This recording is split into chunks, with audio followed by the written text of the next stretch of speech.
വേറെ തമ്പക്കി എനിക്കണം. മനസ്സിലായില്ലേ? ഞാൻ തുടങ്ങി വെച്ച പോരാട്ടം പിണറായിസാണ്. അത് ഇവിടെ നിൽക്കാണ്.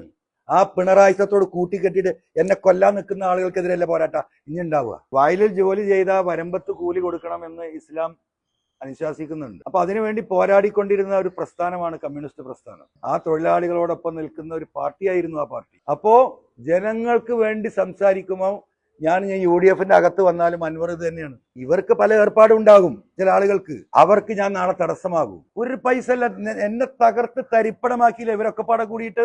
ഈ പറയുന്ന നിലമ്പൂരിലെ ചിലരും ഞാൻ ഈ സൂചിപ്പിക്കുന്ന ആളുകളും തന്നെയാ ഇത് തകർത്ത് ഒരു ലോകം മുഴുവൻ കേസ് കൊടുത്ത്. ഇപ്പൊ എത്ര കേസാ അറിയോ? റവന്യൂ കേസ് ഹൈക്കോടതിയിൽ പൂജ്യമാക്കി. 100 റുപ്യ വരുമാനം ഉണ്ടായിരുന്ന PV അൻവർ 100 റുപ്യ വരുമാനമില്ല, ലക്ഷങ്ങൾ വരുമാനം ഉണ്ടായിരുന്ന അൻവറിനെ പൂജ്യത്തിലാക്കി. നിങ്ങൾ കഴിഞ്ഞു പോകുന്നു. മൊത്തമായി ഉണ്ടായ വിഷയം, പിണറായിസത്തിനെതിരെ പോരാട്ടം നടത്തി ജനങ്ങളിലേക്ക് ഇറങ്ങി വന്ന എന്നെ സ്വീകരിക്കുകയും സഹായിക്കുകയും ആ രാഷ്ട്രീയത്തോടൊപ്പം നിൽക്കുകയും ചെയ്യേണ്ട UDF നേതൃത്വത്തിലെ ചില വ്യക്തികൾ അതിന് തയ്യാറായിട്ടില്ല എന്ന് മാത്രമല്ല, ഇപ്പോൾ പിണറായിസം മാറ്റി നിർത്തി മറ്റു ചില ഗൂഢശക്തികളുടെ താല്പര്യം സംരക്ഷിച്ച് അൻവറിനെ പരാജയപ്പെടുത്തുക എന്ന മുദ്രാവാക്യം ഉയർത്തിപ്പിടിച്ച് ഇപ്പോഴും പോവുകയാണ്. അതിലൊരു വിട്ടുവീഴ്ച ഉണ്ടായിട്ടില്ല. ഒരു കേസ് നടത്തി ജഡ്ജി വിധി പറയാൻ നിൽക്കുമ്പോൾ പ്രതിയോട് പറഞ്ഞു, യഥാർത്ഥത്തിൽ നീ കുറ്റവാളിയല്ല എന്ന് എനിക്കറിയാം, നിന്നെ വെറുതെ വിടണമെന്ന ആഗ്രഹവും എനിക്കുണ്ട്, പക്ഷെ നിന്റെ വക്കീൽ സമ്മതിക്കുന്നില്ല, നീ ഫീസ് കൊടുക്കുന്ന നിന്റെ വക്കീൽ അതിന് സമ്മതിക്കുന്നില്ല എന്ന് പറഞ്ഞ ഒരു അവസ്ഥയിലാണ് ഇപ്പോൾ ഞാൻ നിൽക്കുന്നത്. അപ്പം ഞാൻ ആരെയും കണ്ടിട്ട് ഇറങ്ങി വന്നവനല്ല.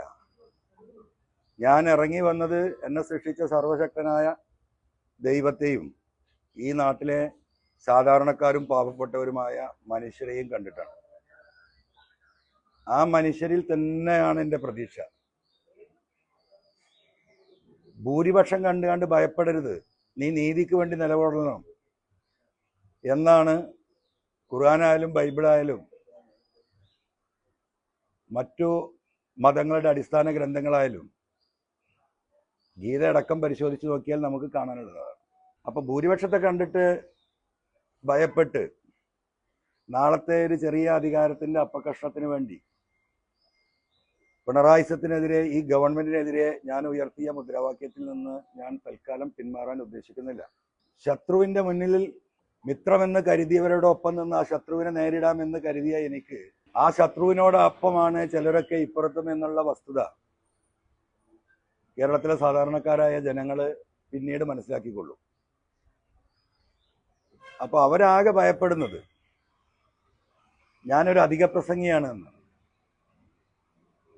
ആ അധിക പ്രസംഗം ഇനിയും ഞാൻ തുടരും എന്നതാണ് അവരെ അലട്ടുന്ന പ്രശ്നം എന്നതാണ് ഞാൻ മനസ്സിലാക്കുന്നത്.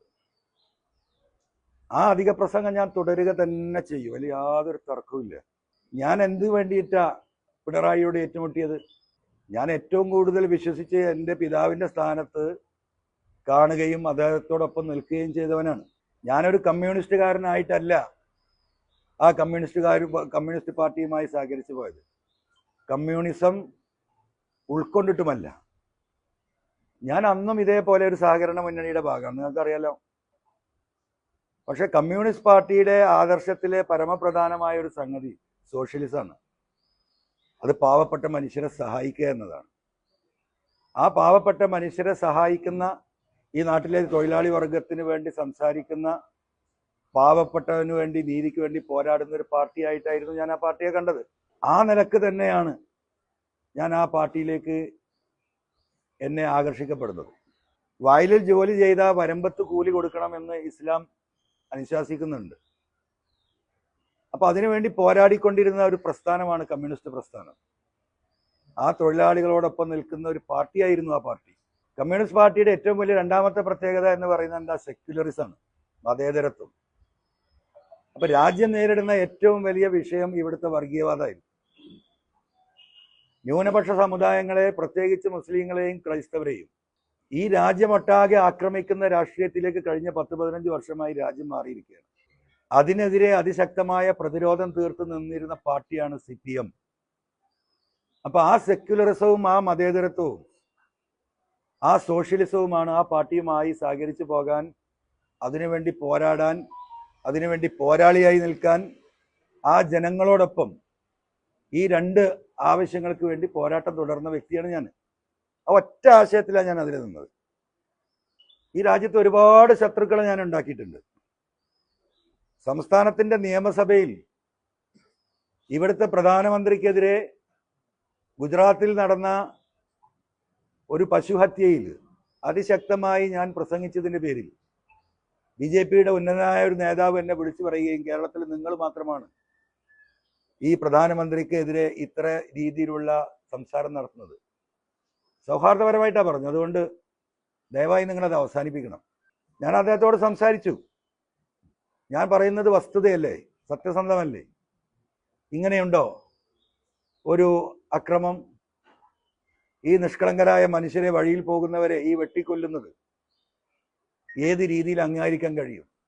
നിങ്ങൾ ഇതാണ് തുടരുന്നതെങ്കിൽ ഞാൻ അതിനെ പ്രതിരോധിച്ചുകൊണ്ടേയിരിക്കും എന്ന് പറഞ്ഞു 2 വർഷം മുമ്പാ.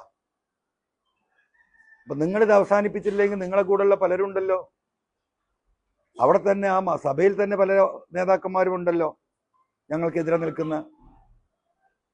അവിടെ CPMന്റെയോ UDFന്റെയോ ഒരു MLA പോലും ഇങ്ങനെ സംസാരിക്കുന്നില്ലല്ലോ. പിന്നെ നിങ്ങൾക്ക് മാത്രം എന്താ ഇത്ര പൊള്ളല്? അങ്ങനെ ചോദ്യം. സൗഹൃദ സംഭാഷണം അവസാനം ഞങ്ങൾ തമ്മിൽ തെറ്റി.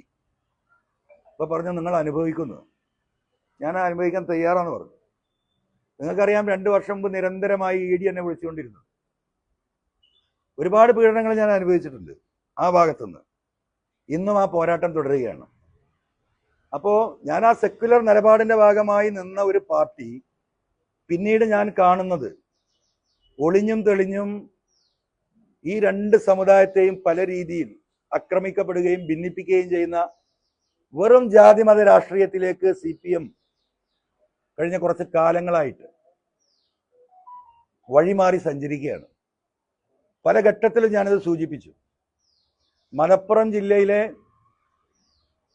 ഒരു വിഭാഗത്തെ, മുസ്ലിം വിഭാഗത്തെ ഏകപക്ഷീയമായിട്ട് പോലീസ് വേട്ടയാടുന്ന കാഴ്ച നമ്മൾ കണ്ടു. പല ഘട്ടങ്ങളിൽ ഞാനിത് പറഞ്ഞു. ഇത് അനീതിയാണ്, ഇതിലൊരു അടിസ്ഥാനവുമില്ല. സുജിത് ദാസ് എന്ന് പറയുന്ന ജില്ലാ പോലീസ് സൂപ്രണ്ട് കേരളം കണ്ട ഏറ്റവും വലിയ, അല്ലെങ്കിൽ ഇന്ത്യ കണ്ട ഏറ്റവും വലിയ RSSകാരന്റെ ഭാഗമാണ്. അദ്ദേഹത്തെ ആ കസേരയിൽ ഇരുത്തിക്കൊണ്ട് ഈ അനീതി നടപ്പിലാക്കരുത്. മലപ്പുറം ജില്ല എന്ന് പറയുന്നത് കേരളത്തിലെ ഏറ്റവും വലിയ ജില്ല, 60 ലക്ഷത്തോളം ആളുകൾ താമസിക്കുന്ന ജില്ലയാണ്. അതിൽ 75% മുസ്ലിം കമ്മ്യൂണിറ്റിയാണ്. അതിലെ നിരവധിയായ ചെറുപ്പക്കാരെ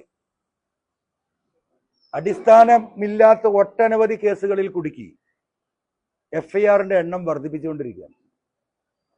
പത്രക്കാരെ നിങ്ങൾക്കും അത് പരിശോധിച്ചാൽ കാണാൻ കഴിയും.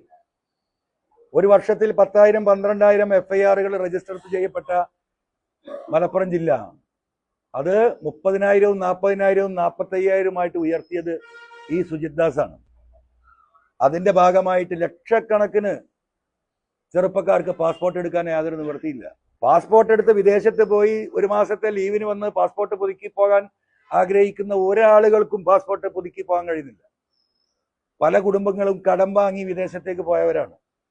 ആ കടം പോലും വീട്ടാൻ കഴിയാതെ അവരൊക്കെ ജപ്തിയിലായി, പലരുടെയും വീടുകൾ പോയി.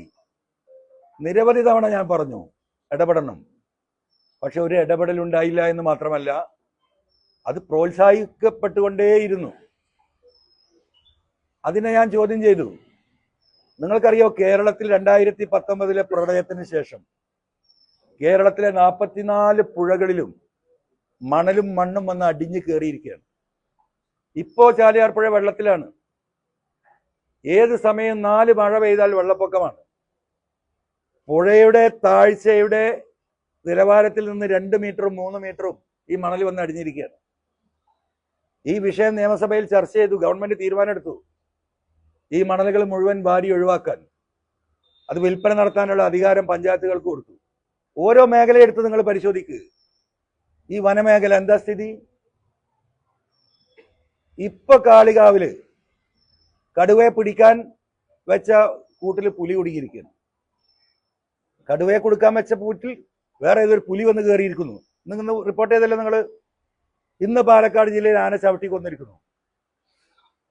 നിരന്തരമായി ഈ ഗവൺമെന്റിനോട് ഞാൻ പറഞ്ഞ വിഷയമാണ്. ഈ മലയോര കുടിയേറ്റ മേഖലയിലെ ജനങ്ങൾക്ക് ജീവിക്കാൻ ഒരു മാർഗവുമില്ല. 10 സെന്റിൽ ഒരു കപ്പ കൃഷി പോലും ചെയ്യാൻ വയ്യ. ഗവൺമെന്റ് ഇതിന് പ്രൊട്ടക്ഷൻ ഉണ്ടാക്കണം. ആ പ്രൊട്ടക്ഷൻ ഉണ്ടാക്കുന്നതിന് പകരം ഗവൺമെന്റ് ചെയ്തെന്താ? കഴിഞ്ഞ നിയമസഭാ സമ്മേളനത്തിൽ ഒരു പുതിയ ബില്ല് കൊണ്ടുവരിക. എന്തിനാ? ഫോറസ്റ്റിന് പുതിയ അധികാരങ്ങൾ, പോലീസിന്റെ അധികാരം ഫോറസ്റ്റിന് കൊടുക്കാൻ പോകുന്നു. ഫോറസ്റ്റ് ഉദ്യോഗസ്ഥന്മാർ അറസ്റ്റ് ചെയ്യുന്ന പ്രതികളെ DFOയുടെ മുന്നിൽ ഹാജരാക്കി അവരുടെ ലോക്കപ്പ് ചെയ്യാനുള്ള നിയമം 2 വർഷം മുമ്പ് കേരളയിൽ പുതിയ ഫോറസ്റ്റ് സ്റ്റേഷൻ ഉദ്ഘാടനം ചെയ്തത് നിങ്ങൾക്കറിയാം. അത് പോലീസ് സ്റ്റേഷനേക്കാളിലും വലിയ ലോക്കപ്പ്. ഞാൻ അന്ന് മന്ത്രിയോട് ചോദിച്ചത് എന്തിനാ അത് ചെറിയ മാറ്റങ്ങൾ വരാൻ പോകുന്നുണ്ട്. അപ്പൊ ഒരു പോലീസിന്റെ അധികാരം എന്ന് പറഞ്ഞാൽ പോലീസ് അറസ്റ്റ് ചെയ്താൽ SP-യുടെ മുമ്പിലല്ല ഹാജരാക്കേണ്ടത്, കോടതിയുടെ മുമ്പിലാ. അതിനെയും മറികടന്ന്, ഇന്ത്യയിൽ എവിടെയില്ല കേട്ടോ, അതിനെയും മറികടന്നിട്ട് കോടതിയുടെ അധികാരം പോലും ഫോറസ്റ്റ് ഡിപ്പാർട്ട്മെന്റിന് കൊടുക്കുന്ന അമെന്റ്മെന്റ് ആരെങ്കിലും ഉണ്ടിയോ? കേരളത്തിലെ ജനങ്ങൾ അറിഞ്ഞോ? എങ്ങനെയാണ് ഈ സുജിത് ദാസ് മാറിയതിന് ശേഷമുണ്ടായിരുന്ന ശശിധരനുമായി ജില്ലാ പോലീസ് സൂപ്രണ്ട് ഞാൻ തെറ്റുന്നത്? ഇവിടെ 4 സെന്റ് ഭൂമിയിൽ ലൈഫ് പദ്ധതിയിൽ വീട് വെക്കുന്ന പാവപ്പെട്ടവന് 2 ബക്കറ്റ് മണ്ണ് ആ തറയിലിടാൻ ഇവർ സമ്മതിക്കില്ല. ഒട്ടുമിക്ക പഞ്ചായത്തുകളിലും ലൈഫ് പദ്ധതി തടസ്സപ്പെട്ടു. എന്താ? മണ്ണിട്ടല്ലേ ബാക്കി ജോലി ചെയ്യാൻ പറ്റൂ. അതിലേക്ക് മണ്ണടിക്കുന്ന വാഹനങ്ങൾ മാത്രം തെരഞ്ഞു പിടിക്കുക പോലീസ്. സാധാരണ SIന്റെയും CIന്റെയും കാര്യമല്ല പറയുന്നത് കേട്ടോ, SP-യുടെ ഓർഡറാ. പോലീസുകാർക്ക് ഒരു നിവൃത്തിയില്ല. ഇത് ഞാൻ ചോദ്യം ചെയ്തു. ഈ പറയുന്ന ശശിധരൻ SP-യുമായി ഞാൻ വാക്കേറ്റമുണ്ടായി. എല്ലാ കൊമേഴ്സ്യൽ സ്ഥലങ്ങളും പാടങ്ങളും മണ്ണിട്ട് നികത്തിയിട്ടുണ്ട്. ഒരു പ്രശ്നമില്ല. ഈ 4 സെന്റുകാരന് ഗതി കെട്ടിട്ട് നാട്ടുകാരുടെ സഹായത്തോട് കൂടിയിട്ട് ഗവൺമെന്റിൽ നിന്ന് കിട്ടുന്ന ഈ 4 ലക്ഷം വെച്ച് ജനങ്ങൾ കൂടി തട്ടിക്കൂട്ടി ഉണ്ടാക്കുന്ന വീടുക്ക് 2 ബക്കറ്റ് മണ്ണിടാൻ ഇവർ സമ്മതിക്കൂല. ആ മണ്ണിടണമെങ്കിൽ പെർമിറ്റ് എടുത്ത് മണ്ണടിക്കുന്ന ഇവിടുത്തെ മാഫിയകളോട് മണ്ണടിക്കാൻ പറയണം. ഒരു തറ ഫില്ല് ചെയ്യണമെങ്കിൽ 25,000 കൊടുക്കണം അവന്റെ അടുത്ത് മണ്ണെടുക്കണമെങ്കിൽ. ആ തൊട്ട അയൽവാസി ഇതാ ഇവിടുന്ന് ബക്കറ്റിൽ 2 മണ്ണെടുത്തോ എന്ന് പറഞ്ഞാൽ പറ്റൂല. ഇതാണ് ഞാൻ ചോദ്യം ചെയ്തത്. ഞാനത് നിർത്തണോ? അപ്പൊ ഞാൻ ഇനിയും സംസാരിക്കും. അപ്പോ ജനങ്ങൾക്ക് വേണ്ടി സംസാരിക്കുമ്പോൾ ഞാൻ UDFന്റെ അകത്ത് വന്നാലും അൻവർ ഇത് തന്നെയാണ്. ഇവർക്ക് പല ഏർപ്പാടും ഉണ്ടാകും. ചില ആളുകൾക്ക് അവർക്ക് ഞാൻ നാളെ തടസ്സമാകും. അപ്പൊ എന്താ? എന്നെ ഫിനിഷ് ചെയ്യണം. അപ്പൊ ഞാൻ രംഗത്തുണ്ടാകാൻ പാടില്ല. ഇപ്പൊ എന്താ അവര് പറയുന്നത്? ഞാൻ ഷൗക്കത്തിനെ അംഗീകരിച്ചില്ല, സ്ഥാനാർത്ഥിനെ അംഗീകരിച്ചില്ല. ഞാൻ എന്താ പറഞ്ഞത്? തലേ ദിവസം UDF നിർത്തുന്ന ഏത് സ്ഥാനാർത്ഥിയായാലും അടിവരട്ടു, ഏത് ചെകുത്താനായാലും നമ്മളെ പ്രയോഗമാണ്. ചെകുത്താൻ എന്ന് അത്തരം ഘട്ടത്തിൽ നമ്മൾ പ്രയോഗിക്കുന്ന ആരായാലും നിർബാധം എന്നർത്ഥം വരുന്ന വാക്കാ. ഞാൻ പറഞ്ഞതല്ലേ, 5 മാസമല്ലേ എന്നെ ഈ വാലിൽ കെട്ടി നടക്കുന്നത്. ഞാൻ എന്നെ UDFൽ കൂട്ടണമെന്ന് പറഞ്ഞു പോയതല്ല. UDFന്റെ ഉത്തരവാദിത്തപ്പെട്ട നേതാക്കന്മാര് എന്റെ കൂടെ വരണമെന്ന് പറഞ്ഞതാ. അതിന് മുൻകൈ എടുത്തത് ബഹുമാനപ്പെട്ട കുഞ്ഞാലിക്കുട്ടി സാഹിബാണ്. നിങ്ങൾ ഒറ്റക്കല്ല ഇനി പോരാടേണ്ടത്. ഈ നാട്ടിലെ അടിസ്ഥാനപരമായ പ്രശ്നങ്ങളാണ് നിങ്ങൾ പറയുന്നത്. നിങ്ങളെ കൂടെ ഞങ്ങളുണ്ട്, നിങ്ങളിങ്ങനെ ഒറ്റക്ക് പോരാടി മരിക്കേണ്ട വ്യക്തിയല്ല എന്ന് പറഞ്ഞ് UDFുമായി സഹകരിച്ചു പോകണം എന്ന് പറഞ്ഞത് അദ്ദേഹമാണ്, അദ്ദേഹം മാത്രമാണ്. ഇന്നും അദ്ദേഹം ഇതിനു വേണ്ടി ശ്രമിച്ചുകൊണ്ടിരിക്കുക. അറിയോ നിങ്ങൾക്ക്? എന്നോട് പറഞ്ഞത് ഈ 14-ാം തീയതി 15-ാം തീയതി വരെ മലയോര കർഷകരുടെ, കുടിയേറ്റ കർഷകരുടെ പ്രതിനിധി ഉണ്ടാകും. അത് നിങ്ങളൊരു പേടിയും പേടിക്കണ്ട. ഷൗക്കത്തിനെ നമുക്ക് എവിടെയെങ്കിലും അഡ്ജസ്റ്റ് ചെയ്യാം. 2026 വേണമെങ്കിൽ തെരഞ്ഞെടുപ്പിൽ ഷൗക്കത്തിനെ നിലമ്പൂരിൽ നിർത്താൻ കുഴപ്പമില്ല. പക്ഷെ ഇപ്പം ഈ വന്യജീവി വിഷയം കത്തിക്കാളി നിൽക്കുകയാണ്. അതുകൊണ്ട് ജോയി തന്നെ ആയിരിക്കും സ്ഥാനാർത്ഥി. ആരെ നിർത്തിയാലും ഷൗക്കത്ത് അടക്കമുള്ളവരെ ഞങ്ങൾ പിന്തുണക്കും. ഒരു തർക്കമോ കാര്യത്തിന് വേണ്ട. കാരണം അത് പിന്നെ UDFന്റെ സ്ഥാനാർത്ഥിയാണ്. ഞാൻ UDFന്റെ ഭാഗമാകുമ്പോൾ.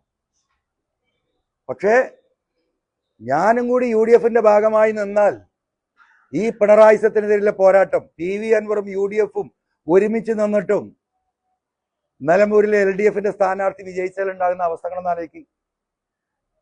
പിന്നെ പിണറായിസ് ഉണ്ടോ? പിന്നെ ഇവിടെ ആന്റി ഇൻകമ്പൻസി ഭരണവിരുദ്ധത ഉണ്ടോ? കേരളത്തിൽ വരാൻ പോകുന്ന 140 മണ്ഡലങ്ങളെയും ഇത് ബാധിക്കൂലേ? ഞാൻ എന്തിനു വേണ്ടിയാണ് രാജിവെച്ചത്? മൂന്നാം വട്ടവും പിണറായി വരുന്നു എന്ന നരേഷൻ ഇവിടെ കൃത്രിമമായി സൃഷ്ടിച്ച് ഇവിടെ പ്രചരണം നടന്നുകൊണ്ടിരിക്കുകയാണ്. അതല്ല വസ്തുത. ജനങ്ങൾ ആ ഗവൺമെന്റിനെതിരാണ് എന്ന് കേരളീയ സമൂഹത്തെ ബോധ്യപ്പെടുത്താനല്ലേ ഞാൻ രാജിവെക്കുന്നതിന്റെ ഒരു കാരണം. എന്താ എനിക്ക് അപ്പ പറഞ്ഞൂടെ? പിണറായിക്കെതിരെ നിലമ്പൂരിൽ ജനങ്ങളെ ഒപ്പം നിർത്തി UDFന്റെ സഹായത്തോടു കൂടി ഞാൻ അവിടെ മത്സരിച്ച് ജയിക്കുമെന്ന് പറഞ്ഞാൽ പോലെ ആരെങ്കിലും പറ്റില്ല എന്ന് പറയോ? ഇപ്പൊ LDFന്റെ സ്ഥാനാർത്ഥി ഉണ്ടല്ലോ, സ്വരാജ് എൻ്റെ അടുത്ത സുഹൃത്താണ്, എനിക്ക് ഇഷ്ടമാണ് വ്യക്തിപരമായിട്ട്. പക്ഷേ ഈ പിണറായിസത്തിന്റെ കേരളത്തിലെ ഏറ്റവും വലിയ വക്താവാണ് ആര്? ഈ സ്വരാജ് അല്ലേ? പിണറായിസത്തെ താലോലിക്കുന്നതിൽ മുൻപന്തിയിലല്ലേ സ്വരാജ്? ഈ വന്യമൃഗ പ്രശ്നങ്ങൾ മുഴുവൻ, ഞാൻ നിലമ്പൂർക്കാരനാന്ന് പറയുന്നുണ്ടല്ലോ, ഈ വന്യമൃഗ വിഷയങ്ങൾ മുഴുവൻ ഉണ്ടായിട്ട് നിലമ്പൂരിലേക്ക് കടന്നു വന്ന് ഈ ഗവൺമെന്റിനടുത്ത് പോരായ്മയുണ്ടെന്ന് സൂചിപ്പിക്കാനെങ്കിലും ഈ പറയുന്ന M സ്വരാജ് തയ്യാറായിട്ടുണ്ടോ? നിലമ്പൂരിലെ ജനങ്ങളൊന്ന് പറയട്ടെ. ഉണ്ടായിട്ടില്ലല്ലോ. ഈ ജില്ലാ പോലീസ് സൂപ്രണ്ട് ഈ കോലത്തിൽ ഒരു ജനവിഭാഗത്തെ ഇങ്ങനെ വക്രീകരിച്ച് ക്രിമിനലുകളാക്കുമോ? ലോകത്തിലെ എല്ലാ കാര്യങ്ങളും സംസാരിക്കുന്ന സ്വരാജ് ഒരു വട്ടം ഒരു ഫേസ്ബുക്ക് പോസ്റ്റ് പോലീസിന്റെ നടപടി ശരിയല്ല എന്ന് പറഞ്ഞോ? സ്വരാജ് സംസാരിക്കും പലസ്തീനിലെ മുസ്ലിങ്ങൾക്ക് വേണ്ടി. മുടക്കൊന്നുമില്ലല്ലോ. പലസ്തീനിലെ മുസ്ലിങ്ങൾക്ക് വേണ്ടി, ലോകത്ത് ഉണ്ട് എന്ന് പറയുന്ന ഇസ്ലാമോഫോബിയക്ക് എതിരെ അല്ല, ഇന്ത്യയിൽ നടക്കുന്ന, മലപ്പുറത്ത് നടക്കുന്ന, മൂക്കിന്റെ ചോട്ടിൽ നടക്കുന്ന നിലമ്പൂരിലെ വിഷയത്തിൽ പോലും മൂപ്പര് പ്രതികരിക്കില്ല. അപ്പം ഈ പറയുന്ന 921 നടന്ന കാര്യങ്ങളൊക്കെ പ്രസംഗിക്കും. അതിപ്പം CPM ചെയ്തുകൊണ്ടിരിക്കരുത്. CPM എന്താ പറയാ? EMSന്റെയും AKGയുടെയും കൃഷ്ണപിള്ളയുടെയും ഒക്കെ വലിയ സേവനങ്ങൾ, ഇവിടുത്തെ ഭൂപരിഷ്കരണ നിയമങ്ങൾ അവരൊക്കെ പറയും, മുടക്കില്ലല്ലോ. ഇപ്പൊ ഇവിടുത്തെ ആശാ തൊഴിലാളികൾക്ക് 100 രൂപ കൊടുക്കാൻ നിങ്ങൾ തയ്യാറുണ്ടോ? CPM, ഈ ഗവൺമെന്റ് തയ്യാറുണ്ടോ? അപ്പൊ പഴയത് പറയാ, ആ പാവങ്ങൾ ഇപ്പോഴും തെണ്ടുക. എവിടെ എത്തി എനിക്കറിയില്ല. ജാഥ പോയിക്കൊണ്ടിരിക്കുക, പട്ടണി ജാഥ, അതിനെക്കുറിച്ച് പറയില്ല. അപ്പോ അന്നത്തെ കാര്യം പറയും, മനസ്സിലായില്ലേ? നിലമ്പൂരിൽ നടക്കുന്ന കാര്യം പറയില്ല.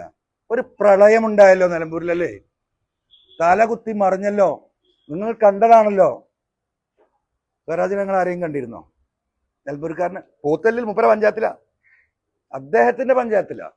ഒരു ഫോട്ടോയിൽ കാണിച്ചു തരാൻ പറ്റും, ഒറ്റ ഫോട്ടോയിൽ, ഒരു വീഡിയോയില്.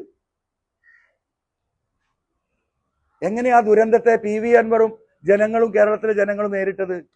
ഒരാൾക്ക് പ്രശ്നമുണ്ട്, ഒരാൾക്ക്. 10,000 ചില്ലാനം വീട്ടിൽ വെള്ളം കയറി, 500ഓളം വീടുകൾ തകർന്നു, 1000ഓളം വീടുകൾ ഭാഗികമായി തകർന്നു. 6 മാസം കൊണ്ട് പ്രശ്നം തീർത്തോ? 6 മാസം കൊണ്ട്. അന്നും കൊടുത്തത് വീട് പോയതിന് 4 ലക്ഷം, ഭൂമിയും വീടും പോയതിന് 10 ലക്ഷമാണ്. ആ പൈസയെ നിങ്ങൾ അവിടെ നിന്ന് ചെല്ലു, വഴിക്കടവില് ആൾക്കാരെ പോക്കറ്റിൽ ഇട്ട് കൊടുത്തു PV അൻവർ, മനസ്സിലായോ? 4 ലക്ഷത്തിന് ആ നാട്ടുകാരെ കണ്ട് പലരും എനിക്ക് സ്പോൺസർ ചെയ്ത് ഭൂമി 4 ലക്ഷം ഫ്രീ. വീടുണ്ടാക്കാൻ ഈ നാട്ടിൽ ഒരുപാട് സാമൂഹ്യ സംഘടനകൾ കടന്നു വന്നു, അവർ വീടുണ്ടാക്കി കൊടുത്തു, സുന്ദരമായ വീടുകൾ. ആ 10 ലക്ഷം ആ സാധുക്കളുടെ പോക്കറ്റിലായി. അവരുടെ ജീവിത നിലവാരം അവർക്ക് പിടിച്ചെടുക്കാൻ പറ്റി. 1 ഏക്കറും 2 ഏക്കറും നല്ല 2 നില കെട്ടിടങ്ങളും പോയ പാവപ്പെട്ടവനെ കോഴിക്കൂട്ടിലേക്ക് തള്ളിയിട്ടില്ല PV അൻവർ, മനസ്സിലായോ? മറുപടി പറയണം. ബഹുമാനപ്പെട്ട MA യൂസുഫ് അലി 37 വീടുണ്ടാക്കി തന്നറിയോ നമുക്ക്? ഒരൊറ്റ ആള്. AP വിഭാഗം 22 വീട്ടുണ്ടാക്കി കൊടുത്ത് ബഹുമാനപ്പെട്ട AP ഉസ്താദിന്റെ നേതൃത്വത്തിൽ. അങ്ങനെ ചെറുതും വലുതുമായ ഒട്ടനവധി കാര്യങ്ങള്. ജമാഅത്ത് ഇസ്ലാമിയുടെ കെയർ ഓഫിൽ 10-22 വീടുകൾ. എന്തിനേറെ പറയുന്നു, ഈ പറയുന്ന നമ്മുടെ ചുങ്കത്തറയിലെ മാർത്തോമ സ്കൂളിൽ 23 വീട്, മാർത്തോമ സമൂഹം. ആ സ്കൂളിൽ പഠിച്ച 23 കുട്ടികൾക്ക് ഡാമേജ് ഉണ്ടായിരുന്നു. വീടിന് ഉണ്ടാക്കി കൊടുത്തു. അറിയാങ്ങള്, ഒരു സമുദായം, ഒരു സ്കൂള്, ഒരാൾക്കും ഒരു പ്രശ്നമില്ല. മുഴുവൻ പൂർത്തീകരിക്കപ്പെടാത്ത ഒറ്റ കാര്യം ഉണ്ടെന്ന് അറിയാങ്ങള്, ST കാട്ടിന്റെ ഉള്ളിൽ താമസിക്കുന്ന പാവപ്പെട്ട ST വിഭാഗത്തിൽപ്പെട്ട സഹോദരന്മാർക്ക് ഭൂമി കൊടുക്കാൻ ഈ പറയുന്ന മുണ്ടേരി ഫാമിൽ അങ്ങാടിക്കടുത്ത് ഭൂമി കൊടുത്ത് അവരെ മാറ്റിപ്പാർപ്പിക്കാനെന്ന് ഗവൺമെന്റ് തീരുമാനിച്ചു. ആ തീരുമാനം 2021-2026 ഗവൺമെന്റിൽ തഴയപ്പെട്ടതിന്റെ കാര്യം ഞാൻ പറയാം. ആ സാധുക്കൾ ഇപ്പോഴും ആ വാടക കെട്ടിടത്തിൽ താമസിക്കുക. വാടക കെട്ടിടത്തല്ല, ഈ പറയുന്ന കൃഷിഭൂമിയുടെ മുണ്ടേരി കൃഷി ഫാമിൽ താമസിക്കുകയാണ്. എന്താ വയനാട്ടിൽ ഇന്നലത്തെ സ്ഥിതി? ഈ ഒരു കൊല്ലം കഴിഞ്ഞു, 2ാമത്തെ വർഷക്കാലം വന്നു. അവിടെ ഉണ്ടല്ലോ മന്ത്രിമാരും MLA മാരും ഒക്കെ. മരുമകൻ ഇങ്ങനെ വീശി നടന്നിരുന്നല്ലോ അവിടെ. ഒരാൾക്ക് വീടുണ്ടാക്കി കൊടുത്തോ സഹോദരന്മാരെ? ഒരാൾക്ക് 700 കോടി ഉറുപ്പിക വയനാടിന് വേണ്ടി മാത്രം കേരളത്തിലെ ജനങ്ങൾ സംഭാവന ചെയ്ത 700 ചില്ലാനം കോടി. പ്രതിപക്ഷം അന്ന് ആകെ ആവശ്യപ്പെട്ടത് മുഖ്യമന്ത്രിയുടെ ദുരിതാശ്വാസ നിധിയിൽ ആ ഫണ്ട് ഇടരുത്, വയനാടിന് വേറെ അക്കൗണ്ട് ഉണ്ടാക്കണമെന്ന് പറഞ്ഞു. അക്കൗണ്ട് ഉണ്ടാക്കി ജനങ്ങളിലേക്ക് പൈസ കൊടുത്തു. 100 കണക്കിന് വീടുണ്ടാക്കാൻ ആളുകൾ തയ്യാറായി നിന്ന് ഇതേപോലെ തന്നെ അടുപ്പിച്ച് അങ്ങോട്ട്. ഇന്നലെ വൈത്തിരി താലൂക്ക് ഓഫീസിൽ ഈ പാവപ്പെട്ടവരെ വാടകയ്ക്ക് വേണ്ടി കരയാ. ആരെങ്കിലും ഉണ്ടോ? പ്രതികരിക്കാൻ ആരെങ്കിലും ഉണ്ടോ? ഈ മുക്കിയ 700 ചില്ലാനം കോടി എവിടെ പോയി? 400 വീടാ ഗവൺമെന്റിന്റെ കണക്കിൽ നഷ്ടപ്പെട്ടത്. 1.25 കോടി വെച്ച് സാധുക്കുന്ന പിടിച്ചോ ചെക്ക്, നിങ്ങൾ എവിടെ പോയി ജീവിക്കുക, എവിടെ പോയി ഭൂമി വാങ്ങിക്കോ എന്ന് പറഞ്ഞാൽ തീരൂലേ? അതിനല്ലേ സെപ്പറേറ്റ് പണം കൊടുത്തത്? ആ പൈസയും വിഴുങ്ങി പിണറായി അല്ലേ? നിങ്ങൾക്ക് വാടക തരുന്നു പറഞ്ഞു, നിങ്ങൾക്ക് ഭക്ഷണം തരുന്നു പറഞ്ഞു. ഭക്ഷണം കൊണ്ട് ഇവിടുന്ന് പോയ എന്താ പറയാ പ്രവർത്തകരെ ഈ അജിത് കുമാറിന്റെ നേതൃത്വത്തിലുള്ള പോലീസ് ആട്ടി ഓടിച്ചു. കണ്ടതല്ലേ നിങ്ങള്? കണ്ടതല്ലേ? എന്താ പറഞ്ഞ? ഭക്ഷണത്തിൽ വിഷം ചേർക്കുന്നു. അവിടെ ഇടപെട്ടിരുന്നതിൽ ഏറ്റവും കൂടുതൽ ഈ പറയുന്നത് മലപ്പുറത്ത് നിന്ന് നീങ്ങിയ മുസ്ലിം ലീഗിന്റെ പ്രവർത്തകരായിരുന്നു, വൈറ്റ് ഗാർഡ്. അവർ ഈ വെള്ളക്കുപ്പായിട്ടപ്പം ഇളകി ആർക്ക്? ഈ പോലീസിനും ഈ ഗവൺമെന്റിനും അവരെ അടിച്ചോടിക്കാനാണ് ഭക്ഷണം പോലും കൊടുക്കാവുന്നത്. ഇന്നും ഷെഡ് കെട്ടി പാർക്കുകയാണ്. 1.25 കോടിക്ക് അർഹരായ ഈ 400 വീട്ടുകാർ ഷെഡ് കെട്ടി പാർത്തിട്ട് ആ ഷെഡിന്റെ വാടക ചോദിച്ച് ഇന്ന് സമരത്തിലെ സുഹൃത്തുക്കളെ. ആരെയും മിണ്ടിയോ? അവസാനം മുസ്ലിം ലീഗ് വേറിട്ടു. ഞങ്ങൾ ഇനി ഇല്ല, 100 വീട് ഞങ്ങൾ ഉണ്ടാക്കുക. അവര് പണി തുടങ്ങി. ഇപ്പോഴും എസ്റ്റേറ്റ് വിട്ട് കിട്ടിയ കടലാസ് കയ്യിൽ കിട്ടില്ല, കിട്ടൂല. കാരണം എസ്റ്റേറ്റിന് വില കൂട്ടി കൊടുക്കണം. 10,000 റുപ്യ 15,000 റുപ്യ സെന്റിനുള്ള ഭൂമി ഇപ്പൊ തന്നെ 45,000 ഗവൺമെന്റ് കൊടുത്തു. ഇനി 1 ലക്ഷം വേണമെന്ന് പറഞ്ഞിട്ട് ഒരു സുപ്രീം കോടതിയിൽ കേസ് പോവുക. ഇതാണ് ഞാൻ പറയുന്നത് നെക്സസ്, ധാരണയാ. ആദ്യം കയറുക, എന്നിട്ട് കോടതിയിൽ പോവുക.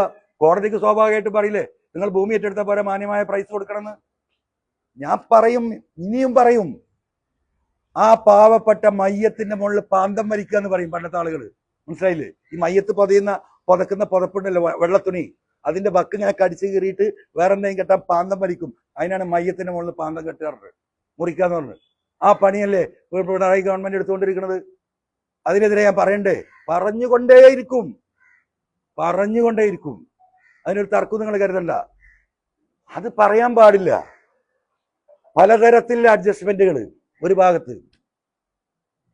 ഇനി എന്താ മറ്റത്? എന്താണ് PV അൻവറിനെ മാറ്റി നിർത്തിയിട്ടും നിലമ്പൂരിൽ ജയിക്കും? അതിന്റെ ഉത്തരവാദിത്തം എനിക്കാ. ആരാ പറയുന്നത്? ഈ UDF-ന്റെ ചെയർമാൻ. നിങ്ങൾക്ക് മാറ്, ഒരു അഡ്ജസ്റ്റ്മെന്റും ഇല്ല. No, nothing. That is my responsibility. ബഹുമാനപ്പെട്ട ഈ AICC സെക്രട്ടറി ഞാനൊന്ന് പറഞ്ഞു, എനിക്ക് പ്രതീക്ഷ KC-യിലാണ്. എൻ്റെ പഴയ നേതാവ് കൂടിയാ. 3 മണിക്കൂർ കോഴിക്കോട് ഞാൻ കാത്തിരുന്നു, ഒന്ന് കാണാനൊന്ന് പറയാൻ ഇതാണ് വസ്തുത എന്ന്. തിരിച്ചു പോരേണ്ടി വന്നില്ലേ? KC-നോട് എനിക്ക് അതിൽ ഒരു വിരോധവും ഇല്ല. അദ്ദേഹം അങ്ങേയറ്റം പരിശ്രമിച്ച. എന്റെ ഗ്രീവിയൻസ് ഞാനൊന്ന് പറയട്ടെ. ക്ലാസ് ടീച്ചറോട് അഭിപ്രായ വ്യത്യാസം ഉണ്ടായ ഹെഡ്മാസ്റ്ററോടല്ലേ നമ്മൾ പറയാ. വില്ലേജ് ഓഫീസിൽ പ്രശ്നം ഉണ്ടായാൽ തഹസിൽദാരോട് പറയില്ലേ? തഹസിൽദാരോട് പറഞ്ഞിട്ട് പരിഹരിച്ചില്ലേ കളക്ടറോട് പറയില്ലേ? കളക്ടറോടും പറഞ്ഞിട്ട് പരിഹരിച്ചില്ലേ ചീഫ് സെക്രട്ടറിയോട് പറയില്ലേ? ആ ഒരു ചെറിയ നീതി. അഹങ്കാരത്തിന് കയ്യും കാലും വെക്കുക എന്ന് പറയും നമ്മളെ പണ്ടത്തെ ആളുകൾ. അവിടുന്ന് വിട്ടില്ലേ? എങ്ങോട്ടേക്കായി പോണത്? PV അൻവർ ഇല്ലാതെ UDF-ന്റെ സ്ഥാനാർത്ഥിയെ ജയിപ്പിക്കാനുള്ള വോട്ട് എവിടെയാ? ആരാ അദ്ദേഹത്തിന് വോട്ട് കൊടുക്കാന്ന് പറഞ്ഞത്? അദ്ദേഹം കുറച്ച് വോട്ട് കണ്ടെത്തിയിട്ടുണ്ടല്ലോ എൻ ബ്ലോക്കായിട്ട്. ഞാൻ മിനിയാന്ന് നിങ്ങളോട് പറഞ്ഞു ഇതിന്റെ പിന്നിലൊരു നിഗൂഢതയുണ്ട്. ഞാനും അദ്ദേഹം തമ്മിൽ ഇത്തരത്തിലുള്ള ഒരു പ്രശ്നമില്ല, വ്യക്തിപരമായിട്ട് ഒരു പ്രശ്നമില്ല. ഉണ്ടായിരുന്ന വിഷയങ്ങൾ മുഴുവൻ പബ്ലിക്കിനോട് കാര്യം പറഞ്ഞ് മാപ്പ് പറഞ്ഞ് വ്യക്തിപരമായിട്ട് അദ്ദേഹത്തെ കണ്ടപ്പോൾ ഞാൻ അദ്ദേഹത്തെ ഹൃദയത്തെ തൊട്ട് പറഞ്ഞു കേട്ടോ, സോറി, അങ്ങനെ പറ്റിപ്പോയി, ഒരു നിർബന്ധിത സാഹചര്യത്തിൽ നിങ്ങൾ ഇങ്ങനെ പറയണമെന്ന് പറഞ്ഞപ്പോൾ പറഞ്ഞു പോയതാണ്. എന്നോട് നിങ്ങൾ പുറക്ക് നിങ്ങളെ വീട്ടിൽ വരണം, ഞാൻ ചോദിച്ചാൽ വേണ്ടെന്ന് പറയാം. അങ്ങനത്തെ ഒന്നും ഒരു പ്രശ്നമില്ല. ആ വിഷയം എൻ്റെ ഹൃദയത്തോട്ട്, ഞങ്ങൾ തമ്മിൽ എന്താ പ്രശ്നം? ഒന്നുമില്ല. പിന്നെ എന്താ അൻവറിന് ഇത്ര വലിയ പ്രശ്നം? അതിനൊരു പ്രശ്നമുണ്ട്. ആ പ്രശ്നം എന്താണ് എന്ന് ജനങ്ങൾ വിലയിരുത്തും. പിന്നെ ഞാൻ ഇനി അതിലേക്കില്ല, ഞങ്ങളോട് പറയാം. ഞാൻ ആ ഒരു സംവിധാനത്തിലേക്ക് വിശ്വാസ വഞ്ചന, അദ്ദേഹം ഈ പൊസിഷനിലിരുന്ന് ഈ കാര്യങ്ങൾ നയിക്കുമ്പോൾ ഞാൻ അതിലേക്കില്ല. ഒരുപാട് ചർച്ചകൾ നടത്തി. ആരെ നിർത്തിയാലും സഹായിക്കാം, പിന്തുണക്കാന്ന് പറഞ്ഞു, ഷൗക്കത്തിന് അംഗീകരിക്കാന്ന് പറഞ്ഞു. പക്ഷെ ഒറ്റ കാര്യം പറഞ്ഞു, വിശ്വാസ്യതയ്ക്ക് അടിസ്ഥാനം വിശ്വാസമാണ്. അത് പോയിട്ടുണ്ട്. എൻ്റെ പ്രിയപ്പെട്ട എല്ലാ ലീഡേഴ്സിനോടും ഞാൻ പറഞ്ഞു. അതുകൊണ്ട് ഇനിയുള്ള കാര്യങ്ങൾ പബ്ലിക് ആവണം. എനിക്ക് ഒരു രേഖാപരമായിട്ട് ഒരു കടലാസ് തരണം, അല്ലെങ്കിൽ നിങ്ങൾ പബ്ലിക്കായിട്ട് പറയണം. UDF-നെ ഘടകകക്ഷിയാക്കും, സോറി, ഓൾ ഇന്ത്യ തൃണമൂൽ കോൺഗ്രസിന്റെ ഘടകകക്ഷിയാക്കി ഇപ്പൊ പ്രഖ്യാപിക്കണം. ഞാനൊരു ഉറച്ച സീറ്റ്, എൻ്റെ സിറ്റിംഗ് സീറ്റാണല്ലോ കൊടുത്തത്. അത് ജനങ്ങളോട് പറയാണ്. എനിക്കൊരു അധികാരവും വേണ്ടെന്ന് പറഞ്ഞിറങ്ങിപ്പോന്നവനാ. പക്ഷെ ഇവരെല്ലാം പാടെ കൂടിയിട്ട് എന്നെ ചവിട്ടിയിട്ട് മൂലക്കലാക്കും. എനിക്ക് നാളെ ജനങ്ങളുടെ വിഷയം പറയണമെങ്കിൽ, കേരളത്തിന്റെ നിയമസഭയിൽ പറയണമെങ്കിൽ, ഈ പിണറായിസത്തെ തോൽപ്പിച്ച് ജനങ്ങളുടെ വോട്ട് വാങ്ങി നിയമസഭയിലെത്തി ജനങ്ങൾക്ക് വേണ്ടി സംസാരിക്കണമെങ്കിൽ എനിക്കൊരു സിറ്റിംഗ് സീറ്റ് വേണം എന്ന് ഞാൻ ഇപ്പൊ പറഞ്ഞു. മുമ്പ് എനിക്ക് വേണ്ടായിരുന്നു. കാരണം ഈ കാര്യങ്ങൾ പരിഗണിച്ചല്ലോ. 99 സീറ്റിൽ കോൺഗ്രസ് മത്സരിക്കുന്നുണ്ട്. എത്ര വിന്നിംഗ് റേറ്റ്? 21 സീറ്റ്, 22 സീറ്റ്, 16-ലും 21-ലും. കണക്കൊന്ന് പരിശോധിച്ച് നോക്കുങ്ങൾ. എന്ന് പറഞ്ഞാൽ കോൺഗ്രസിന്റെ 75% സ്ഥാനാർത്ഥികളും 2 തെരഞ്ഞെടുപ്പിലും തോറ്റതാണ്. എനിക്ക് ആ തോറ്റ സീറ്റുകളിൽ പല സ്ഥലത്തും വിജയിപ്പിക്കാൻ കഴിയും. അതിന് പറ്റിയ സ്വതന്ത്ര സ്ഥാനാർത്ഥികളുണ്ട്. അതിനെതിരെ നിർത്താൻ പറ്റുന്ന ശേഷിയുള്ള പലരും എൻ്റെ കയ്യിലുണ്ട്. നിങ്ങൾ തോറ്റ 5 സീറ്റ് താ, ഒരു നിലക്കും നിങ്ങൾ വിജയിക്കാത്ത മലമ്പുഴ ഞാൻ ഏറ്റെടുക്കാം. ഞാൻ പറഞ്ഞു നോക്കി. തീരുമാനം വേണം. ഒന്നും ചെയ്യാറില്ല. അപ്പൊ ഞാൻ അവസാനം പറഞ്ഞു, ഞാൻ വിട്ടു. നിങ്ങൾ എനിക്കൊരു സീറ്റ് പറ, ഒറ്റ സീറ്റ്, ബാക്കിയൊക്കെ വിട്. മറ്റേ ഘടകകക്ഷിയും വിട്, അസോസിയേറ്റ് എങ്കിൽ അസോസിയേറ്റ്. ഞാനത് സമ്മതിക്കാൻ വേണ്ടി പറഞ്ഞല്ല കേട്ടോ. ഞാൻ അതിന് മൂളാനല്ല പറഞ്ഞത്. നിങ്ങളൊരു സീറ്റ് പറയാൻ പറഞ്ഞു. ഇവരെന്താണ് ഇവരുടെ മനസ്സിലെന്നറിയണല്ലോ. അപ്പൊ പറയാ, നിങ്ങൾക്ക് എവിടെയും മത്സരിക്കാലോ, 140 സീറ്റില്ലേ, എവിടെയും മത്സരിക്കാലോ. അത് നമുക്ക് തീരുമാനിക്കാം, അതിന് പ്രശ്നമൊന്നുമില്ല. ഞാൻ പറഞ്ഞു പറ്റൂല. മുമ്പ് റെഡിയായിരുന്നു, ഇപ്പൊ പറ എനിക്ക് ഏത് സീറ്റ് തരും. മുസ്ലിം ലീഗ് സീറ്റ് തരേണ്ട കാര്യമില്ല. കോൺഗ്രസിന്റെ സീറ്റാണ് നിലമ്പൂര്. കോൺഗ്രസിനാണ് ഇതിന്റെ സീറ്റ് ഞാൻ കൊടുക്കുന്നത്. കോൺഗ്രസ് ആണല്ലോ തരേണ്ടത്. അത് മുസ്ലിം ലീഗിന്റെ നേതൃത്വം അത് പറഞ്ഞപ്പോൾ എനിക്കത് ന്യായമാണെന്ന് തോന്നി. 100% ന്യായമല്ലേ ലീഗ് പറഞ്ഞത്. എൻ്റെ സീറ്റ് കൊടുക്കുന്നത്, ജനങ്ങൾ എനിക്ക് തന്ന സീറ്റ് കൊടുക്കുന്നത് ആർക്കാ? കോൺഗ്രസിനാണ്. 99 സീറ്റിൽ ഇത്രയും സീറ്റ് ഉണ്ടല്ലോ. ഒരു സിറ്റിംഗ് സീറ്റ് കേരളത്തിൽ എവിടെയും പറയും. അപ്പോൾ എന്നോട് എന്താ പറയാ, വളരെ ഉത്തരവാദിത്തപ്പെട്ടത് എന്താ, എന്നോട് സ്നേഹമുള്ള ആളാട്ടോ. പക്ഷെ അയാൾക്ക് നിർത്തിയിടുണ്ടോ? നിങ്ങൾക്ക് ബേപ്പൂരിൽ മത്സരിച്ചൂടെ? ബേപ്പൂരേ ആദ്യം പറഞ്ഞു, മലമ്പുഴ മലയോര മേഖലയിൽ വലിയ വന്യമൃഗ പ്രശ്നം ഇപ്പോൾ 2-3 നാളപ്പോൾ ഈ 3 ആഴ്ചകളിൽ ചവിട്ടിക്കൊന്ന സ്ഥലമാണ്. അവിടെ നിങ്ങൾക്ക് ടോപ്പാണ്. അത് കഴിഞ്ഞ് ബേപ്പൂര് നിർത്താൻ പറഞ്ഞു. ഞാൻ നിർത്തിക്കോളൂ. ഇപ്പൊ കേരളത്തെ ജനങ്ങൾക്ക് മനസ്സിലായല്ലോ. ജനങ്ങൾ നിങ്ങൾ മനസ്സിലാക്കുക. അപ്പൊ എവിടത്തേക്ക് അത് കൊണ്ടുപോകുന്നു? കൊന്ന് കൊല വിളിക്കാനാണ് തീരുമാനം. മനസ്സിലായില്ലേ? ഒരൊറ്റ വ്യക്തിയാണ്, ഒരൊറ്റ വ്യക്തി. അല്ലാതെ UDF-ന്റെ ഒരു നേതാക്കന്മാർക്കും ഇതിലില്ല. ഈ പിണറായിസം തുടങ്ങി വെച്ചത് PV അൻവറാണ്. അദ്ദേഹം രാജിവെച്ചത് കൊണ്ടാണല്ലോ ഈ തെരഞ്ഞെടുപ്പ് വന്നത് എന്ന് ബഹുമാനപ്പെട്ട KC എയർപോർട്ടിൽ പറഞ്ഞ ഞങ്ങൾ കേട്ടാണല്ലോ. അതൊന്നും മൂപ്പര് അംഗീകരിക്കില്ല. അപ്പോ ഞാൻ ഈ പോരാട്ടം ജനങ്ങളുടെ മുന്നിൽ തുടരും. പിന്നെ ഞാൻ മത്സരിക്കുന്നതാണ് അവൾക്ക് പേടി. ഞാൻ മത്സരിക്കുന്നില്ല, നിലമ്പൂരിലെ മത്സരിക്കുന്നില്ല. മത്സരിക്കണമെങ്കിൽ പൈസ എത്ര വേണം? എത്ര കോടി വേണം? ആരവിടെ വരാൻ പോണത്? 97 MLA മുഖ്യമന്ത്രി അടക്കം 21 മന്ത്രിമാര്, ഓലെ MP മാര്. UDF-ന്റെ 42 MLA അവരുടെ MP-മാര്, അവരുടെ സംവിധാനം. കോടികൾ ഇങ്ങനെ പൊടിക്കുന്നത് എന്റെ കണ്ണുകൊണ്ട് കണ്ടതാ ഞാൻ. ചേലക്കര ഒരു ബൂത്തിൽ 4-5 ലക്ഷം ചെലവാക്കിയിരുന്നു. മരുമോന്റെ ഒരു സംഘടന വരും തിരുവനന്തപുരത്ത്, ഇവിടുന്ന് കോഴിക്കോട് നിന്ന് തിരുവനന്തപുരത്തുനിന്ന്. ഇപ്പൊ തന്നെ എല്ലാ സ്ഥലത്തും ഓഫീസായിട്ടുണ്ടാവും. അതേപോലെ പ്രതിപക്ഷ നേതാവിന്റെ കൂടെ വേറൊരു സംഘടന വരും. ഇവരങ്ങോട്ട് ഇടിച്ച് തമർത്തി പോവല്ലേ. ഒരു 3 ലക്ഷം മിനിമം ഒരു ബൂത്തില് ചെലവാക്കണമെങ്കിൽ കോടി എത്ര വേണം? കോടികൾ വേണം. അവർ 10 ലക്ഷം ചെലവാക്കണം. ഇപ്പൊ ഈ നാഷണൽ ഹൈവേയിൽ തന്നെ 2000 കോടി പറഞ്ഞിട്ടാണല്ലോ ഇതിങ്ങനെ ഇടിഞ്ഞു വീണത്. തിരിഞ്ഞു നോക്കാതെ. അത് അടിയിൽ കൂടെ വന്നോ മേലെ കൂടെ വന്നോ ദുബായി പോയിട്ട് ലാൻഡ് ചെയ്തോ ഒന്നും നമുക്ക് ആർക്കും അറിയില്ല. ഒരു പ്രശ്നവുമില്ല. ഒറ്റ ദിവസം പ്രതിപക്ഷം ഇങ്ങനെ വന്നിട്ടോ ഇടിഞ്ഞു വീണത് ശരിയല്ല കേട്ടോ, പിന്നെ ആരെയും കാണുന്നില്ല. ജനങ്ങളോ ഈ പറയുന്ന എന്താ പറയാ, കാസർഗോഡും കണ്ണൂരും ഒക്കെ റോഡ് പോയിട്ട് മലയിൽ കൂടെ കയറി ഇറങ്ങിയ ആൾക്കാർ. കാരണം പണ്ട് പോയിന്റെ റോഡ് ഇങ്ങനെ കട്ട് ചെയ്ത് ഇറക്കിയിട്ട് അതിന്റെ മേലെ കൂടെ ഇങ്ങനെ നോക്കിയാൽ പടച്ചോരെ അതിന് നല്ലത് മല കയറി ആളുകൾ നടക്കുന്ന പോലും ഇല്ല. വല്ല പ്രശ്നമുണ്ടോ? കോടികൾക്ക് എന്റെ കയ്യിലൊരു ചുക്കില്ല. പൈസ വേണ്ടേ തെരഞ്ഞെടുപ്പിൽ മത്സരിക്കണമെങ്കിൽ? ഒരു പൈസ അല്ല. ഞാൻ ആകെ കടക്കാരനവരപ്പം കൂടിയേഷറിങ്ങള് ഈ കേരളത്തിൽ ഏറ്റവും കൂടുതൽ സ്വത്ത് വെളിപ്പെടുത്തി ഞാനാണ് നമ്പർ 1 എന്ന് പറഞ്ഞിട്ട് ഇപ്പോഴും ഇങ്ങനെ TV-യിൽ വരുമ്പോൾ ഞാൻ ഇങ്ങനെ ചിരിക്കും. പടച്ചോനെ എന്താ അതിന്റെ കഥ? മനസ്സിലായോ? ഒരു പൈസ അല്ല. എന്നെ തകർത്ത് തരിപ്പണമാക്കിയില്ല ഇവരൊക്കെ പാടെ കൂടിയിട്ട്. ഈ പറയുന്ന നിലമ്പൂരിലെ ചിലരും ഞാൻ ഈ സൂചിപ്പിക്കുന്ന ആളുകളും തന്നെയാ ഇത് തകർത്ത് ഒരു ലോകം മുഴുവൻ കേസ് കൊടുത്ത്. ഇപ്പൊ എത്ര കേസാ അറിയോ? റവന്യൂ കേസ് ഹൈക്കോടതിയിൽ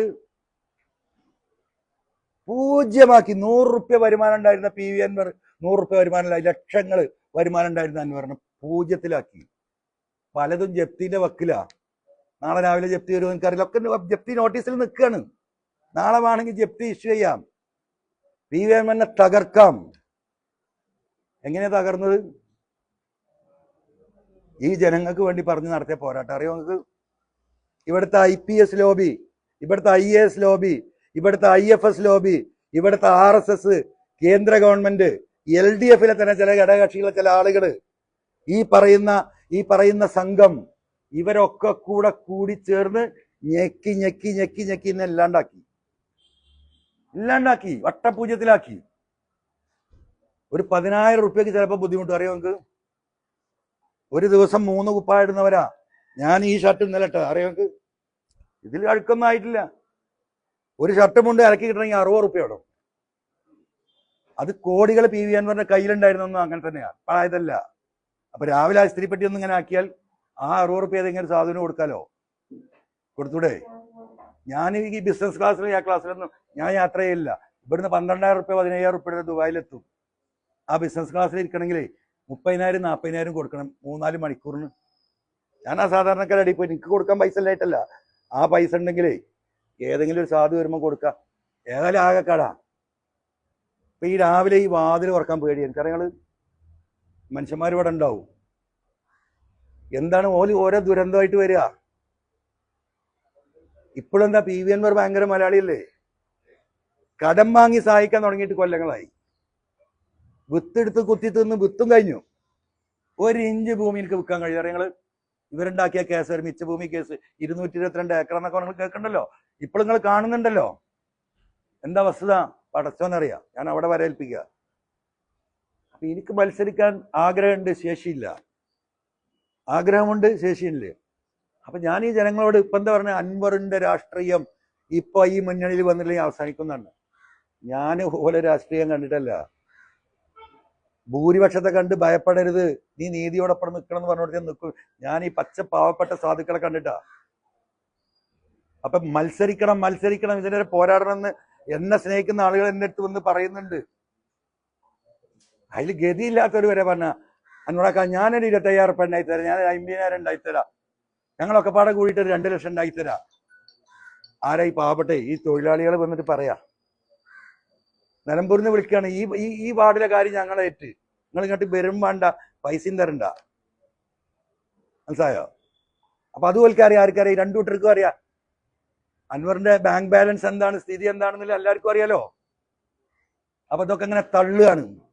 ഇവനെ ഒരു ചുക്കും ചെയ്യില്ല എന്ന് എനിക്കറിയാം. അത് രണ്ടാമത്തെ ഭാഗം. അപ്പോ ഇനി എനിക്ക് മുന്നോട്ട് പോകണമെങ്കിൽ ഞാൻ വികലാംഗനാണ്, നിസ്സഹായന. ഈ രണ്ട് കൂട്ടരുടെയും കരാള ഹസ്തത്തിൽ ഇങ്ങനെ ഞെക്കിയിട്ട് അങ്ങോട്ട് പീക്കിയിട്ട് അങ്ങോട്ട് പുറത്തേക്ക് എറിയോല്. എന്നാലും ജീവനാണ് ഇപ്പൊ ആകെ ബാക്കിയുള്ളത്. മനസ്സിലായി? വെറും ജീവൻ മാത്രമാണ് ബാക്കിയുള്ളത്. ആ ജീവനും വെച്ചിട്ട് എന്ത് ചെയ്യാൻ പറ്റും എന്നുള്ളത് ഈ പാവപ്പെട്ട മനുഷ്യന്മാരുമായിട്ട് ഞാനൊന്ന് ആലോചിച്ചോട്ടെ. അതുകൊണ്ട് ഇപ്പം ഇതാണ് സ്ഥിതി. എനിക്ക് വേറെ ഒന്നും പറയാനില്ല. ജനങ്ങൾ ആലോചിക്കട്ടെ, തീരുമാനിക്കട്ടെ.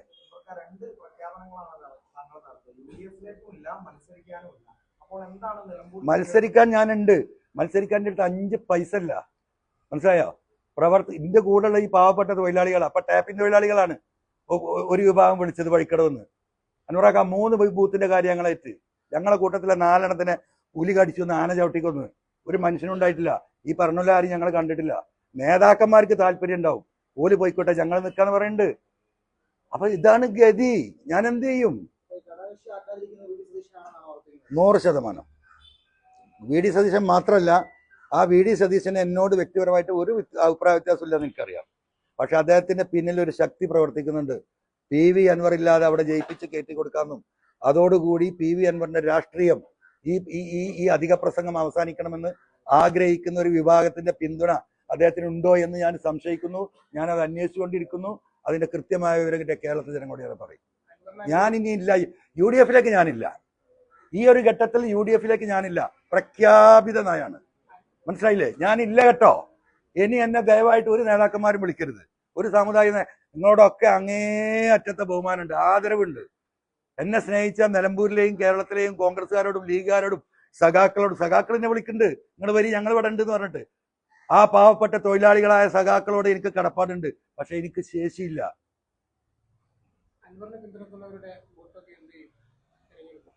അതുപോലെ തീരുമാനിച്ചോട്ടെ, അതിന്റെ പ്രശ്നമല്ലല്ലോ.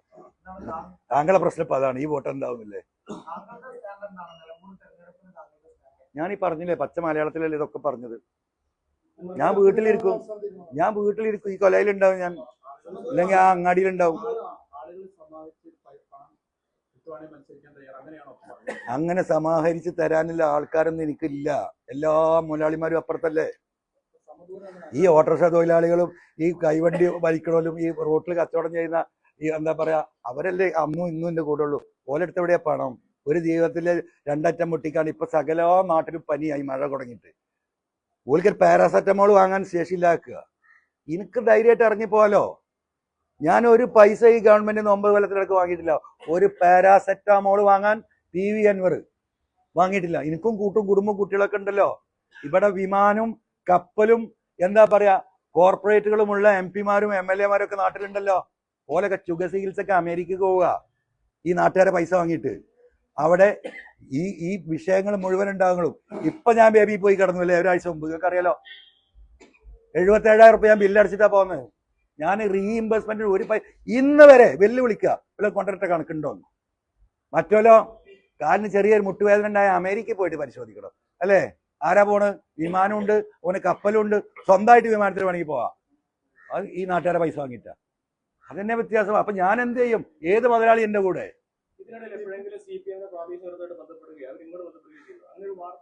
അതിന് വേറെ തന്തൊക്കെ എനിക്കണം. മനസ്സിലായില്ലേ? ഞാൻ തുടങ്ങി വെച്ച പോരാട്ടം പിണറായിസാണ്. അത് ഇവിടെ നിൽക്കാണ്. ആ പിണറായിസത്തോട് കൂട്ടിക്കെട്ടിയിട്ട് എന്നെ കൊല്ലാൻ നിൽക്കുന്ന ആളുകൾക്കെതിരല്ലേ പോരാട്ടം ഇനി ഉണ്ടാവുക.